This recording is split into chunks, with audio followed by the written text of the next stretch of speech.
નમસ્કાર, હું અમિત સુથાર ને આજે હું આવ્યો છું સેલિબ્રિટી એટલે કનોરજી ઠાકોરની મુલાકાતે અને ખરેખર એમના ફાર્મ હાઉસે જઈને ખૂબ મજા આવી, કારણ કે અમારે નિરીક્ષણ કરવું જરૂર છે કે મોટી મોટી વાતો અમુક લોકો ફેંકતા હોય છે, પણ ખરેખર નિરીક્ષણ કરીએ એટલે ખબર પડે કે માણસ સાચા છે ખોટા છે. જ્યારે મારી ચેનલ ઉપર તમને ખૂબ ધન્યવાદ અને તમને ખાસ હું કહેવા માંગુ છું કે હવે ખેડૂતોને ખર્ચા વધી ગયા છે અને ખેતી કરવી અઘરી પડે છે. શું કહેશો અમારા થોડા બોર્ડર વિસ્તારના એટલે કે વાવ થરાદ વિસ્તારના લોકોને શું કહેશો? ના ના, વાવ થરાદના લોકોને હું એક જ કહું છું કે જે આપણે બાપ દાદાની ખેતી છે એ ખેતી ઉપર પાછા આવવું પડશે. જો તમારા વિસ્તારમાં પાણી ઓછું છે તો તમે કાળંગાની ખેતી કરી કળીઓ વેચીને પણ સારી આવક મેળવી શકો છો. તમે મારા ખેતરમાં પણ જોયું કે મારા ખેતરમાં 7 થી 8 પાક લાગેલા છે અને બધા આંતર પાક છે. તો જેમ આપણા વડવાઓ એક સાથે 4 4 5 5 પાક કરતા હતા એવું તમારે પણ કરવું પડશે, કારણ કે આજે મોંઘવારીના ખર્ચા અમે તમે એક 25-20 વીઘા જમીન હોય તો બધે તમે રાયડો વાવો, રાયડાનો ભાવ ના આવે, તમારે રોવાનો વારો આવે છે. જેમ કે અમારે બટાકાનો આ વખતે ભાવ નથી તો ઘણા ખેડૂતો દુઃખી છે. અમે 2-4 વીઘામાં ફૂલ કર્યા હતા તો ફૂલના ભાવ સારા છે, ટમાટર ભાવ સારા છે, બટાકા નથી, તો અમને આજે દુઃખ નથી થતું.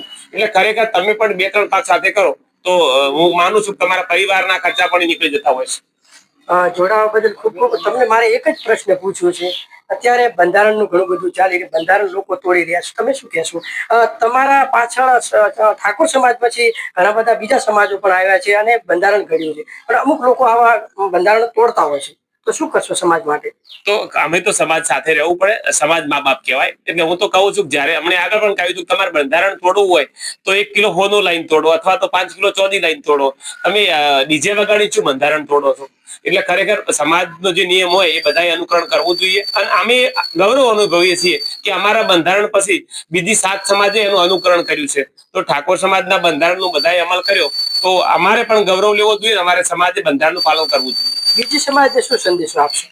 બીજી સમાજને ઠાકોર સમાજ તરીકે કોઈ સંદેશો આપવાની જરૂર નથી. બીજી સમાજ અમારા કરતા ઘણી આગળ છે. અમે એને કોમ્પ્રોમાઇઝ કરી અને એની સાથે ચાલવા અમે ચૌધરી સમાજના જે લોકો કામ કરી રહ્યા છે પશુપાલન, અમે એમનું અનુકરણ કરી રહ્યા છીએ. આ સમાજ બહુ સારી રીતે કામ કરે છે તો અમે એમની પાસેથી કંઈક શીખી અને અમે પણ અમારા સમાજની પ્રગતિ થાય એના માટે પ્રયત્ન કરી રહ્યા છીએ. આ હતા કનોરજી ઠાકોર. જ્યારે બહુ સરસ સારી વાત કરી છે. જ્યારે આપણે આગળ આવવું હશે તો ત્યારે સારી સારી આપણે કામના પણ કરવી પડશે. અમિત સુથાર, વાવ થરાદ, બનાસકાંઠા. નમસ્કાર મિત્રો, કેમ છો? મજામાં? આજે અમે આવ્યા છીએ ડીસા, જ્યારે સેલિબ્રિટી તરીકે ઓળખાતા કનોરજી ઠાકોરના ફાર્મ હાઉસે જ્યારે ફાર્મ હાઉસની મુલાકાત લીધી છે. આ એમનું ખેતર પણ છે, તમે જોઈ શકો છો. જ્યારે કેવો બગીચો બનાવેલો છે અને ખરેખર એમની કામગીરી બહુ સારી પણ દેખાય છે અને તમે જોઈ શકો છો આજુબાજુના ખેતર પણ દેખાય છે, પણ ક્યાંય આવું કામ કંઈ જોવા મળતું નથી. પણ ખરેખર સેલિબ્રિટી એટલે કનોરજી ઠાકોરનું આ ફાર્મ હાઉસ તમે જોઈ શકો છો.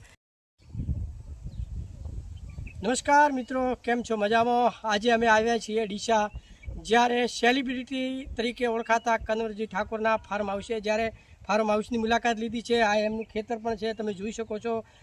જ્યારે કેવો બગીચો બનાવેલો છે અને ખરેખર એમની કામગીરી બહુ સારી પણ દેખાય છે અને તમે જોઈ શકો છો આજુબાજુના ખેતર પણ દેખાય છે, પણ ક્યાંય આવું કામ કંઈ જોવા મળતું નથી. પણ ખરેખર સેલિબ્રિટી એટલે કનોરજી ઠાકોરનું આ ફાર્મ હાઉસ તમે જોઈ શકો છો.